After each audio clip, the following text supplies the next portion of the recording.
வார்த்தைகளுக்கு அதிக வலிமை இருக்குதுங்க. நாம ஒரு வார்த்தைய சொல்லும்போது அதோட அர்த்தம் மட்டும் இல்ல, நம்ம மனநிலையையும் அது எடுத்துச் சொல்லும்.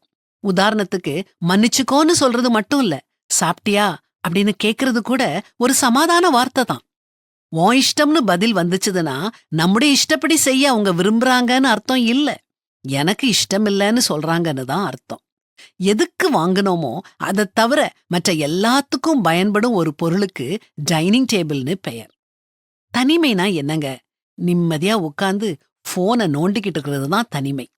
சரி, வார்த்தைகள் தான் இப்படின்னா சில செயல்களையும் வேற மாதிரி அர்த்தப்படுத்தி பாக்குது இந்த சமூகம்.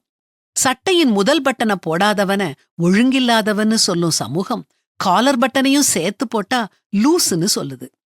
டிவில சேனல் மாத்தாம ஒரே சேனல ரொம்ப நேரம் பாத்துக்கிட்டு இருந்தா ஒன்னு ரிமோட் சரியில்லாம இருக்கணும், இல்ல மனசு சரியில்லாம இருக்கணும்னு சொல்றாங்க. வசதியா இருக்கிறவன் தண்ணி அடிச்சா நல்லா வாழ்றான்னு சொல்றாங்க.